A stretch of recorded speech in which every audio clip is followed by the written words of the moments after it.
This evening on House and Home, our besta mum Miriam makes besta mackerel cakes, Norman joins us on pins, BSP are back with their October update, we feature the St. John Ambulance and learn firsthand on their operation and what to do in case of an emergency, and with Christmas around the corner, we see what Brian Bell has in store for our children for an exciting Christmas this year.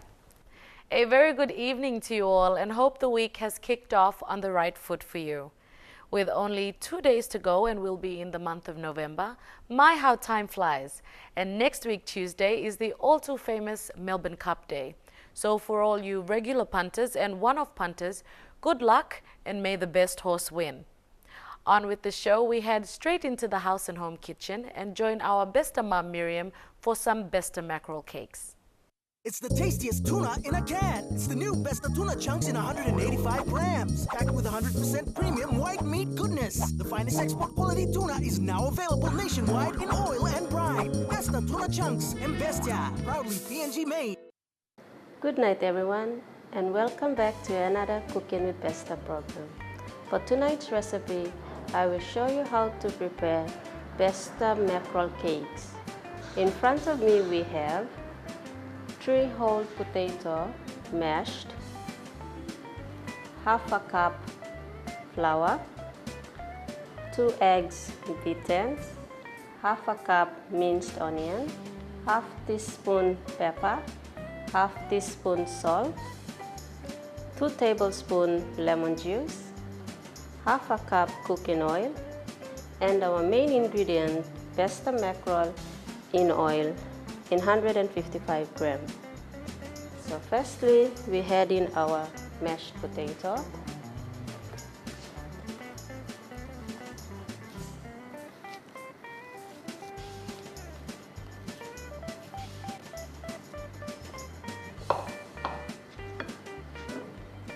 We add in our mackerel.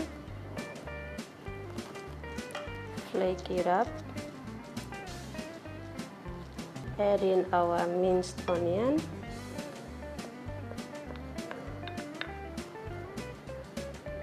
our egg,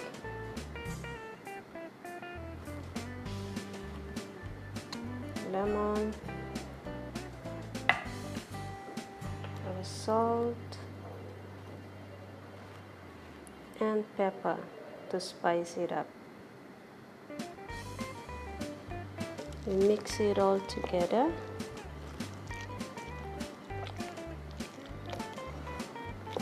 Mix that up again so all the ingredients are mixed or combined well.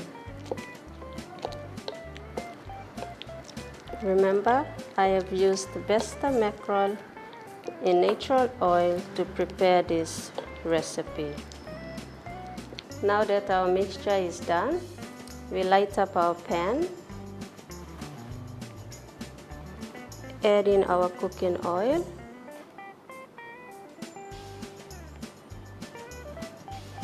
so we can just use our hand to do or make shapes.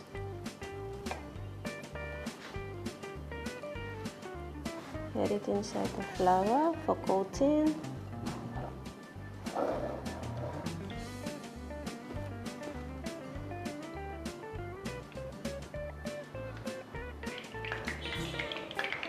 Let's just add it into our pan like that.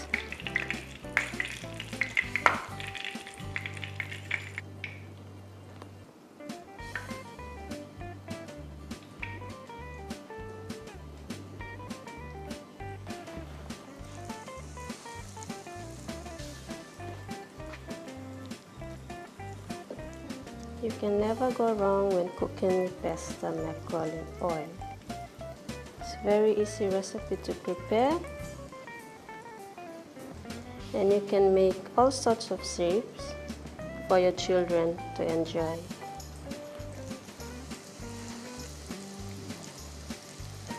Okay viewers, our patties are now ready to be tanned. Nice and golden brown.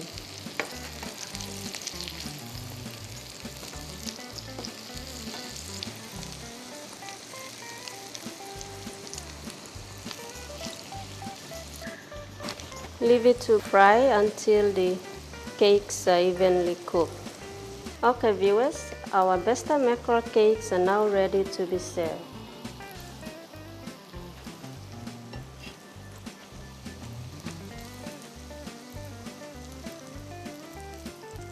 And here you have it, Besta mackerel cakes. Thank you for watching and hope you join me again, same time next week on Haus and Home Cooking with Besta. It's better, it's Besta, pride of PNG.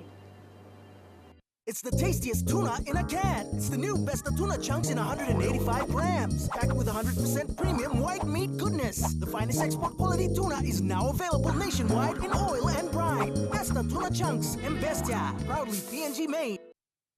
Thank you, Miriam, and we get to join Miriam once again next week for another Cooking with Besta segment. After the break, Norman joins us for more on Port Moresby Institute of Matriculation Studies. See you soon.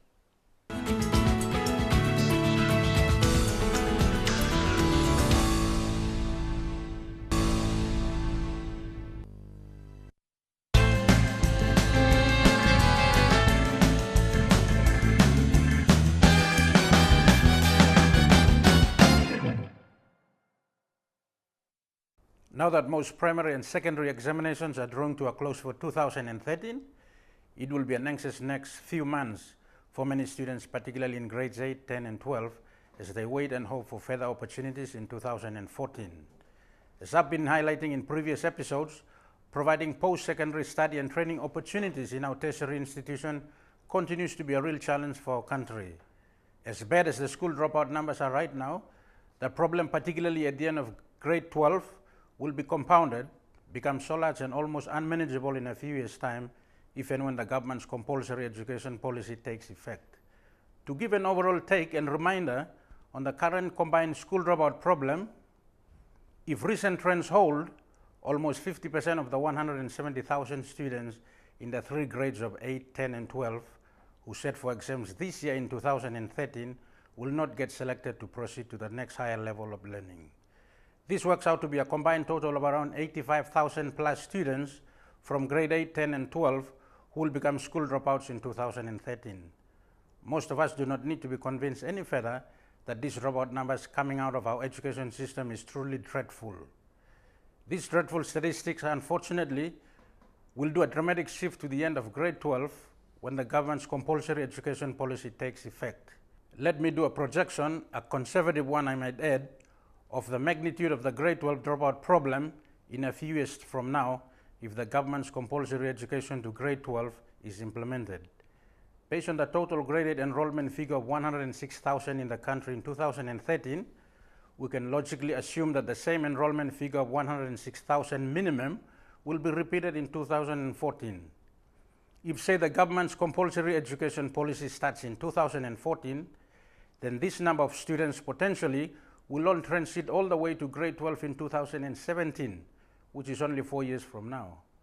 That means starting around 2017 or 2018, the total number of students taking exams and exiting at grade 12 level will be around 106,000 plus minimum. Being quite optimistic, let's say that by then the total number of places in all our tertiary institutions combined is doubled to 10,000 places from the current 5,000 places. Even then, our best efforts, they will still be just a speck, falling hopelessly short, since it will be leaving us with a grade 12 dropout problem of 90,000 plus students. As previously stated, this is an impending and gigantic challenge facing our country and is only a few years away. Undoubtedly, viewers will be very troubled and concerned by these numbers. But troubling and worrisome as these numbers may be, it is good to know them well in advance so that systems and countermeasures are put in place to handle and manage the problem when it arrives.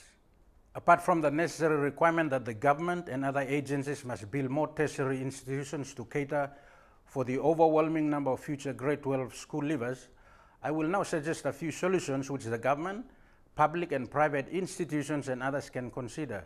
First and foremost, correspondence or distance learning programs in both academic and skills training are a powerful, useful, effective, tested and worthy methods of learning that must be seriously looked into by government, as it has the capacity and nature to be able to give study access opportunities to all the thousands of school dropouts scattered across our country that no other method of learning can. For clarification's sake, correspondence or distance education is a mode of delivering education and instruction, often on an individual basis, to students who are not physically present in a traditional setting such as a classroom. Distance learning provides access to learning when the source of information and the learners are separated by distance and time, or both.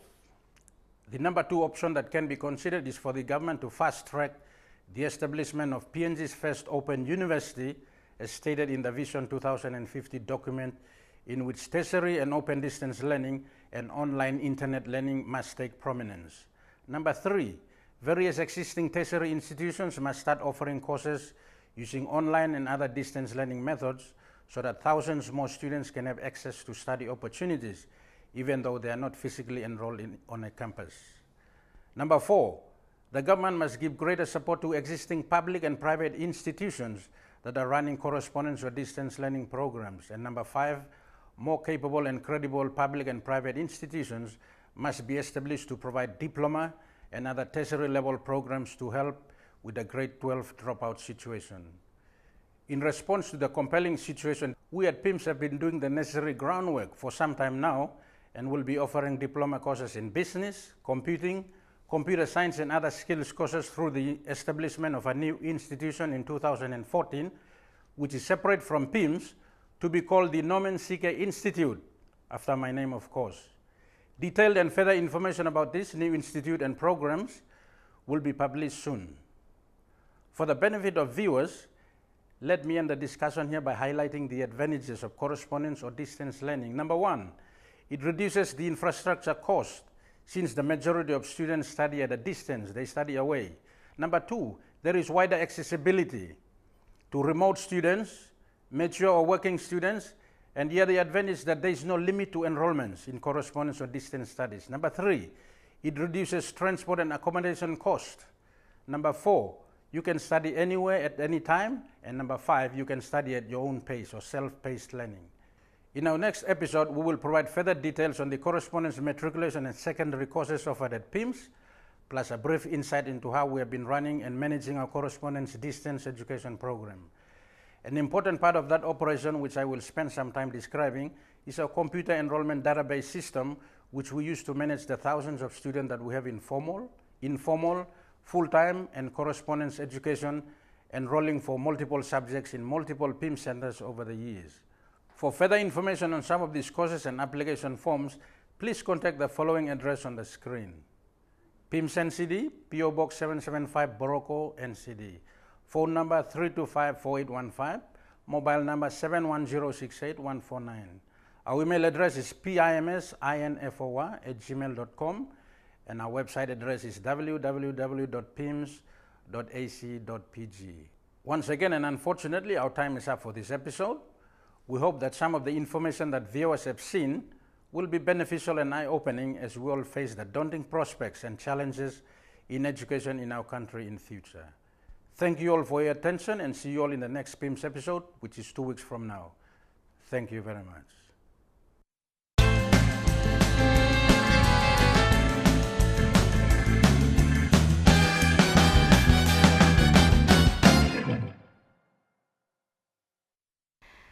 The Year 12 students completed their exams last week, and we wish them all the best in getting selected to the tertiary institute of their choice. For those who don't make it, don't be too disheartened, as there are other options available to improve your scores, similar to PIMS, to give you another chance in getting into university. After the break, Rosemary Maue joins us for the BSP update for the month of October, so don't go anywhere.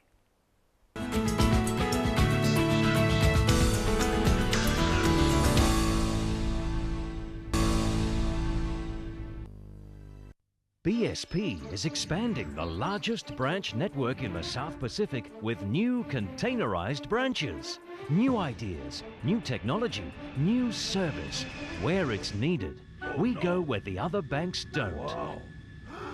To the most remote regions in PNG and the South Pacific, on a mission to bring banking to the people. BSP's containerized branches. BSP, it's how we bank. Good evening, viewers, and welcome to this month's segment. This month, BSP opened its finest new look branch in the heart of Port Moresby's Harbour City. BSP Haus, Harbour City, is the latest new style branch and is part of BSP's long-term investment strategy to innovatively transform its distribution channels to meet the changing choices of its customers.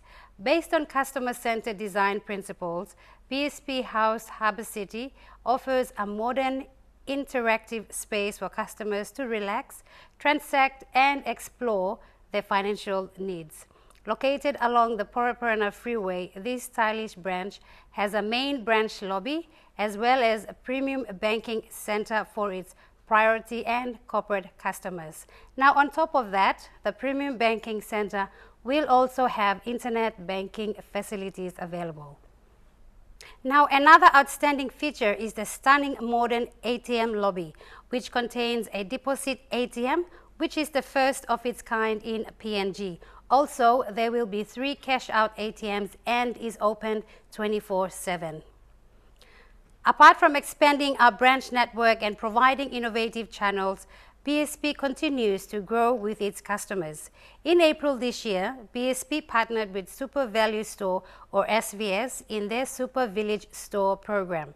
This month saw a rollout of 7 Super Village Store around the Motu Koitabu areas. This partnership reaffirms BSP's support to SME sectors. The Super Village Store operator, who is BSP agent, will benefit from a smart business package, which firstly allows them to build a relationship and financial footprint with BSP and will enable them to apply for smart business loan in the future. The Super Village Store operator can utilize BSP's extensive electronic channels, which include ATM, FPOS, mobile banking, and internet banking. The agents have access to BSP premium banking centers and finally will also be provided training and ongoing support. The Super Village Store will provide 3,000 new access points for BSP customers in addition to the 15,000 plus existing points of access. Now, speaking of smart business packages, I have with me Dennis Konu from our SME business unit, who will talk more on the packages offered to SME. Good evening, Dennis. Good evening, Rose and viewers. One of the problems that SMEs in PNG face is the desire to grow their business from a small business into a bigger business. As a result, BSP developed a pathway for SMEs to follow to grow their business. And we have called this pathway Smart Business. Now, can you tell me more about Smart Business and how it relates to SME? Smart Business Banking consists of products which BSP designed specifically for SMEs. Firstly, we have the Smart Business Package, followed by the Smart Business Loan. Okay, now what is the Smart Business Package? Okay, Rose, the Smart Business Package is a bundle of products designed for small business entrepreneurs. It consists of 1 transaction account and 1 deposit account.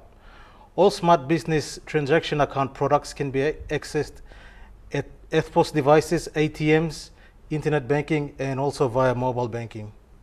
Okay, so what are the main benefits of the Smart Business Package? The Smart Business Package gives SMEs the opportunity to establish a banking relationship with BSP. By using the package, that is by depositing income from the business into the transaction account and saving in a deposit account, SMEs are able to build a valuable financial footprint for themselves. SMEs also get the opportunity to reduce bank fees and save time by having access to BSP's extensive electronic banking network. Okay, now how can the Smart Business Package help our SMEs to grow? As mentioned earlier, creating a financial footprint for an SME simply means that a business has to have and use a business bank account. Over time, this information becomes valuable if the SME customer wants to apply for a smart business loan, because in BSP we will examine the conduct of the business account during the loan assessment.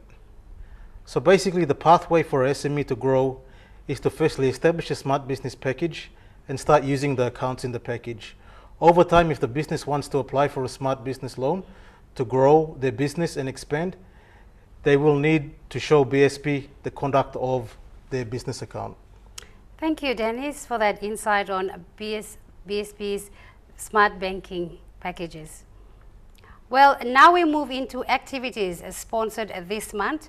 BSP continue to support the Moresby Provincial Agricultural Show held this month with 22,000 kina as the red ribbon sponsor.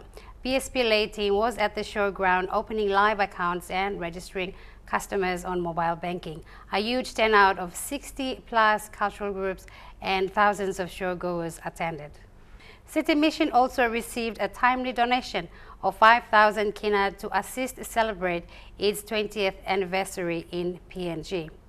This was part of the bank's ongoing support to assist a charity organization who played a very important role in helping underprivileged youth and children in the country. We move into our community projects update. BSP not only delivers banking services but takes time to make a difference in the communities we operate in. For this month, 3 community projects have been completed and handed over. Moro branch refurbished a library and presented library books to Kutubu High School, followed by Waigani Banking Center branch who renovated the drinking facility and constructed a shelter at Waigani Primary School in NCD. Over in Wewak, we had the Wewak branch renovated the Kalan Services Center at Wewak and also donated a Tafa tank. 2 final branches are scheduled to hand over at the end of this month, and that will wrap up the community projects for BSP for 2013. Now, before we go, we have the chairlady of the 2015 Pacific Games Organizing Committee, Emma YY, who will give an update on the Pacific Games preparation. Good evening, Emma, and thanks for joining us. Good evening, Rosemary, and good evening, all viewers. Emma, this month the Pacific Games Organizing Committee launched the official 2015 Pacific Games mascot competition. What's the purpose, who is eligible to participate, and what's the prize? Thank you, Rose. Yes, the official 2015 Pacific Games mascot competition was launched yesterday on the 17th of October and will be running through to the 8th of November. Top 5 finalists will be announced in December, and the official mascot of the 2015 Pacific Games will visit the winning school in February 2014. The mascot competition is our way of getting the young generation of Papua New Guinea involved and be part of the 2015 Pacific Games experience.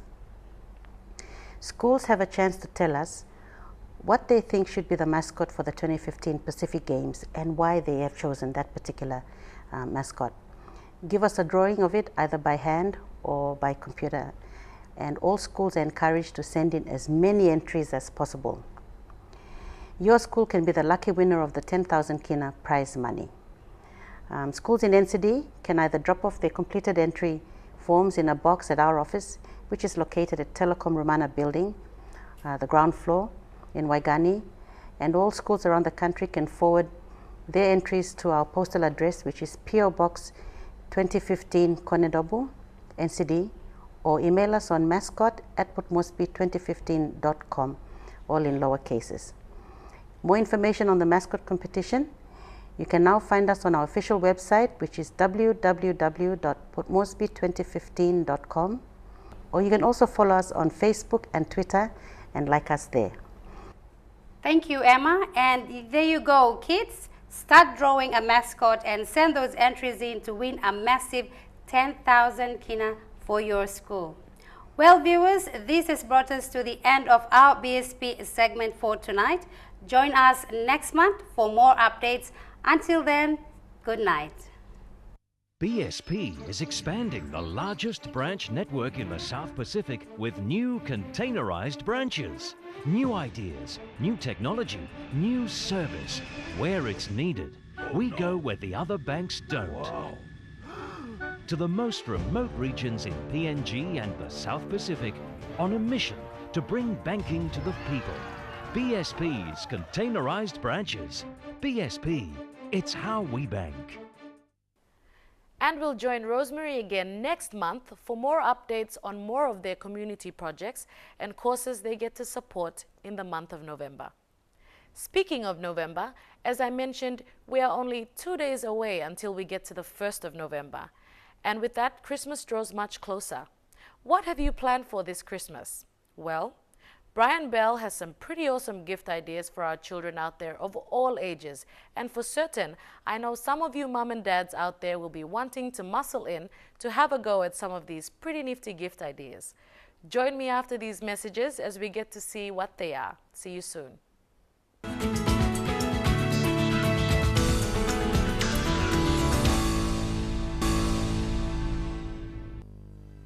Hey, hey, Mr. B. Good evening and welcome to another Brian Bell segment on House and Home. I'm Charlene and I'm quite excited to tell you what Brian Bell has for you this time of the year. With Christmas just around the corner, school holidays nearing and the festive season upon us, Brian Bell has got new exciting options that cater to different age groups. Some are colorful, funny and others educational, but all of them fun. Tonight's segment is about the new range of toys we have at Brian Bell. Stay tuned while I show you in detail the 5 or so toys that I think are going to be popular this festive season. This will be a fun, fast-moving segment that excites. Do you like music or play any instrument? I certainly do. This next product I'm going to show you is my pick for the festive season. I think it's going to be popular because it rocks. Seriously though. This touch music guitar is powered by 3 AAA batteries and it actually allows you to play songs. I kid you not. The touch music guitar is a 2-dimensional guitar that has multi-touch points so you can strum your chords to the tune that's playing. The touch guitar has a perfect play feature where you can play along with the 3 included hits. The rhythm feature allows you to control the guitar rhythm to each song so you can play fast or slow. These features let you feel the fun of playing the songs. Graphics technology allows you to jam out by simply touching the surface. These guitars come in 2 sizes and it's fun for the family, not just for the kids, trust me. The next product that is too cool for school is the Squirt Spray Car. The car goes left, right and straight back with lights and music. It squirts water for miles, well, further than you think, put it that way. It's remote controlled, flips around and rolls and rumbles, then just keeps going. The hood pops off and it sprays out water. Imagine it's a hot day and you and your family or friends are enjoying the pool. Of course, a water fight starts up and people start to grab their weapons of choice. While they're on the front line, you could be hidden inside controlling your secret agent from behind bulletproof, or in this case, waterproof glass. I don't know, it was just a thought. It's pretty cool though, right? There have been many heroes over the years that have come to fight the evil forces that exist on our planet. Bad men with selfish ideals and superhuman powers that made it impossible for the normal citizens of Earth to fight back and live in peace and prosperity. It seems that now a new hero has joined the fight against evil, the fight to save mankind, the fight for planet Earth. Let us marvel at their skill and goodwill as we employ their help, as we take the fight to these evil forces and say no to bad men once and for all. I introduce to you the Avengers.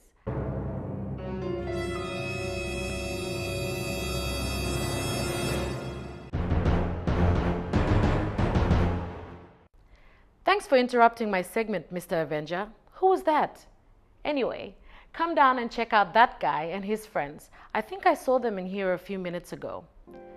The next exciting product is the projector desk. It's educational and fun. It comes with various different stencils to project different images. It keeps your child occupied whilst teaching them how to trace and then eventually draw. It comes with the discs as well as crayons, is battery operated, and perfect for the school holidays coming up. This next one is a favorite because it is just such a thoughtful product. They are known elsewhere as trunkies. We sell them as kids' suitcases. It's a ride-on suitcase because your little one can pack their belongings inside and ride on it. Ever go to the shops and your son wants to push the trolley? Ever been traveling with the family only for your kids to lose interest in the departure line? Or again want to carry their own bags so they can feel like they're part of the team? Little cuties. Well, now they can. Make traveling easier. It puts the fun in the trip for your kid. Hard plastic cover for durability. Cord attached at the front so that you can pull them along when their little feet get tired. It gives ownership of the bag to your kid. They feel part of the team. They feel responsible for their luggage. And it in turn assists them in keeping up with the fast pace of traveling. And of course, keep your hands free to fill the forms. With one of these, you won't lose your child at the airport because you'll know exactly where they are. Forget Barbie dolls, forget Moxie girls and Bratz who? The latest divas in town are the Monster High girls. They're available in different sizes and are very popular right now. The range of toys at Brian Bell has well and truly increased. What you saw last year is still here, but you'd be mistaken if you thought that hadn't changed. Come down and have a look around. We've got toys for little girls that want to be like mommy. She can't use your Singer sewing machine, so get her this. It actually does some sewing. What about a shopping cart for when you're at the shops? Keeps them occupied and feeling useful, not to mention it's fun. Laptops and computers are not toys, yet your little one sees you on there and assumes they know what to do. Introduce your kids to computers in a safe way. We have the doll and rocking horse, remote control drifting motorbike, jump master zone, and your hula hoops for as low as 5 kina a hula hoop. How many times can you hula? The paddle jumper is perfect for a toddler wanting to play with the big kids. It has the additional chest padding for support because it's thoughtful like that. Toys are not just for kids. Some of these toys, like the touch guitar, remote control squirter, and other remote control toys are fun for the whole family. This bicycle fan is quite cool also because it's a fan. Plug in the USB connection and voila! For the big kids, educational board games galore and many more. Come and have a look and see what we have in stock. Used to playing sword fighting games with sticks? Take the danger out and add the fun in with our Bing sticks. And there you have it. Come down to Brian Bell where they do selling toys well. Great products, great prices. That's Brian Bell.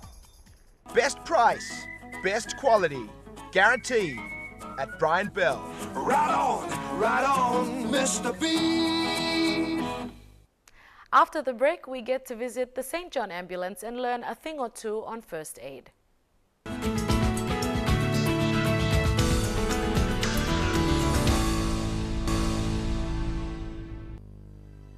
Welcome back.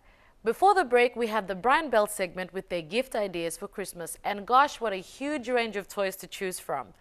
I honestly couldn't help but marvel at some of those remote control cars and helicopters. The Smurfs and water pistols just had me reminiscing about my childhood days when I used to own those and the mayhem I got up to with those water guns. I loved it. And definitely those water pistols will come in handy come New Year's celebrations at my house. And now they've got those Avenger dolls and board games, and I think I spotted the basketball hoops there as well. And speaking of board games, I remember when there was only one type of Monopoly. Now there are various versions of Monopoly. I think I need to go shop me some toys. They really have found a way to make them irresistible. I mean, we're adults and we're loving them already. Well, I certainly speak for myself. Anyway, enough of toys. Last week, the team and I got to visit the St. John Ambulance crew, where I was fortunate to catch up with them on a very rare quiet time to give us an insight on the role of St. John Ambulance and what we must do in case of an emergency.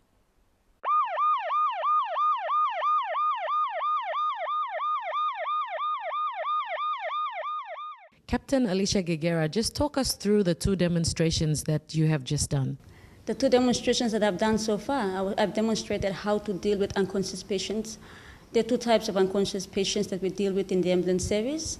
One, casualties or patients who are unconscious with breathing, and two, casualties who are unconscious and without breathing, meaning that their heart is not beating and they've stopped, there's no sign of life. So with the first demonstration that I've done with the recovery position, that's for an unconscious casualty who is breathing.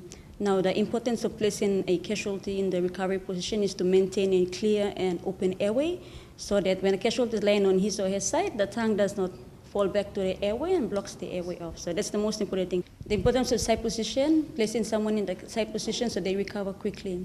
Firstly, what we normally do is you check if there's any dangers on the casualty, anything like broken glass or anything might be of harm to him or yourself. In case the casualty regains consciousness, he might use something to attack you. So you get rid of any dangers. First, you check if the casualty is responding. We check for response. It's a normal routine we do. We call like Haus command.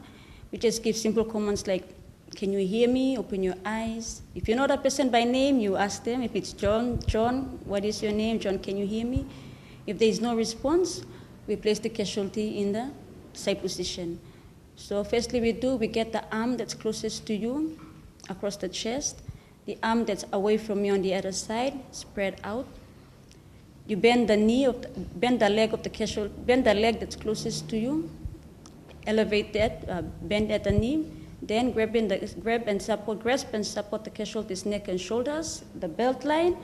Then it gives you a position of support and comfort. You can make sure you maintain supporting the casualty's neck, and you turn the casualty onto the side position. So the importance of the side position is an open airway. So as soon as you put the casualty on the side, tilt the head back, put the chin or mouth facing down, so any vomit or secretion can be able to come out at that time. And you can, in that position, you can monitor casualties' breathing and condition.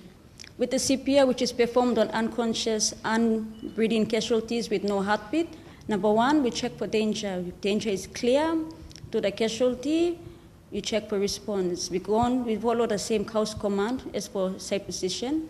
Can you hear me? Open your eyes. If there is no response, we go on to our S plan. We send for help. So you call an ambulance, you tell them where they are, where you are, what has happened, what's the situation like, so they can be able to respond to you effectively. After that, we open the casualty's mouth, check if there's anything in the mouth, but we're making sure that when the casualty is laying on his or her back, it's important not to tilt the head back, or because if there's anything in the mouth, it will automatically fall back into the airway. So you just open the mouth down, and you check if there's anything inside the mouth. If there is something in the mouth, then that's where the side position comes in. You place the casualty immediately on the side, clear the airway, tilt the head back, then we go on to our B. You check for breathing. You check for breathing for 10 seconds. You try to see if there's any breathing, any movement, any sign of life from the casualty. If there is no breathing, then we immediately place the casualty on his or her back. Then we start CPR. It's very important when you're trying to apply first aid to a casualty, always ask for permission first. Okay? If it's in your workplaces, that's okay, because you know that it's a fellow colleague of yours, but especially when out in the public or in the market or even at a bus stop. I had someone who fell at a bus stop last time. If it's in public, make sure you ask for permission first before you attend to someone. After you've checked for response, and if your casualty is not responding, make sure you call an ambulance. The quicker you call an ambulance, the quicker the ambulance can be able to get to you and help you quickly. When calling for ambulance, make sure you state your name and your contact number. It's very important. Don't think we're going to use your contact number for something else. No. We're going to use that contact number to call you back or further advise you on what you can do before the ambulance gets there. Major Mullen Mulkey, tell us a bit about yourself and what you do with St. John. I actually, as National Superintendent for St. John Ambulance Service, I coordinate and manage the ambulance service in Port Moresby. I had a solid clinical background as a HCO, so with the St. John Services, actually it's a charity organization providing this vital humanitarian service to our people. So that gives me the interest and the motivation to join this organization. St. John in PNG is 56 years old now, and we have 8 different services with the organization. We have the ambulance service is the more traditional one, the volunteer service, they are first aiders who stood in and provide these first aid services to major events within the city. And we have the training department who is responsible for training first aid right throughout the country for the public and also for the corporate organizations. We have the blood service in the hospital, major hospitals. St. John is also running the blood service.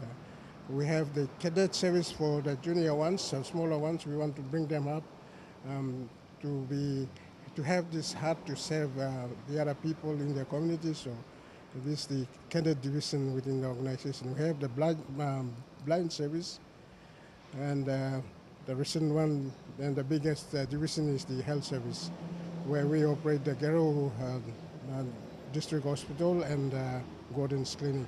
Basically what we hope of a year is the first aid training, emergency first aid for beginners, and senior first aid to people who want to advance into more detailed first aid. We also have other short courses like the CPR and more advanced courses that are coming up for people if they want to advance further to become ambulance officers and more specific trades. It's all open for everyone, public and corporate organizations. We run them here. It's a 2-day course for the emergency first aid, and they run from morning 8 to 4 each day. In ambulance, well, we do come across accidents and emergencies. And many times when these things happen, it's natural for people to panic.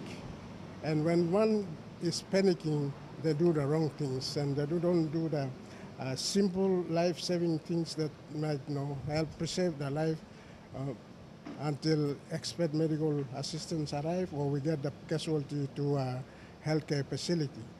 So what the ambulance service basically do is respond to accidents and medical emergencies, and also moving patients between hospital to hospital within the city. So it's very crucial that we know some kind of first aid, basic first aid, so that will help to save lives.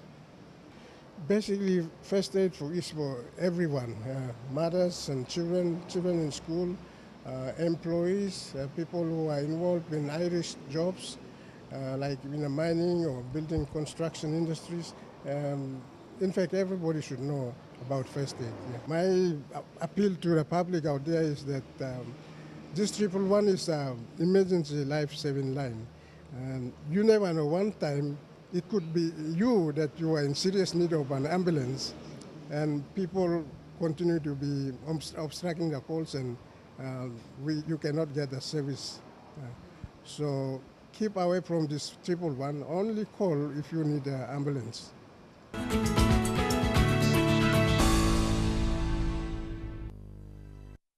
Welcome back. I presented Christmas gift ideas earlier on in the show, and it's good to see that the shops have already put out their supply of Christmas decorations out on their shelves. That's all the more better to get creative this Christmas and decorate your home. Even come up with ideas for Christmas lunches, dinners, and get-togethers with family and friends. Speaking of occasions, this Thursday is Halloween, a Western tradition we are familiar with and acknowledge, but don't necessarily fully observe it as other countries do. Halloween origins date back to an ancient Celtic festival dated back some 2,000 plus years ago, where bonfires would be lit and costumes worn to ward off ghosts. The name Halloween derived from All Hallows Eve, the day before All Saints' Day, the 1st of November, a day honoring all saints and martyrs. Hence the reason why Halloween is observed every year on the 31st of October. Now we all know the Halloween of today, which involves child-friendly activities such as trick-or-treating and the costumes and props that come with it. The costumes are traditionally modeled after supernatural figures such as vampires, monsters, skeletons, witches, and other scary things. And the main prop on Halloween is, of course, the glowing pumpkin. It's become more of a fun event, an event where everyone gets to dress up in a costume and feasts on treats and sweets, and some pretty great parties are hosted with some pretty inventive games. Two popular games that are usually held at these parties are apple bobbing, or known to some as dunking or duking, where the apple floats in a tub or a large dish of water, and the only way you're allowed to get the apple out of the tub of water is by using your teeth with your hands behind your back. Interesting. The other game, which gets quite sticky, involves hanging up syrup-coated scones by strings, which must be eaten without using your hands while the scones are attached to the strings. This is where facial wipes come very handy, as those that have taken part have all ended up with sticky faces. And the popular foods associated on Halloween are usually candy or toffee apples, caramel popcorn, novelty candy, mostly shaped like skulls, pumpkins, bats, and worms, pumpkin pie or even pumpkin bread, roasted pumpkin seeds, roasted sweet corn, cakes, scary face pizzas, and peanuts in shells. So it might not be such a bad idea to have fun this Halloween and possibly plan for a better one next year. We've come to the end of the show. Next week on House and Home, mental health. Learn to make some Besta tuna boats on Cooking with Besta. We get to learn a few tips on sewing, and it's more best quality buys over at Brian Bell. Hope your week is a busy week with lots to do. It's always good to keep active, whether it be at work, school, or at home. Also, just a quick note before we go, best of luck to the grade 8 students who are currently sitting their exams, and to the grade 12s that completed their exams last week Friday, and some that graduated straight after with a well-organized luncheon with the support of their parents. Congratulations to you. Now you all will no doubt be looking forward to your results as well as your formal to end your year in style. From the House and Home crew and myself, it's good night.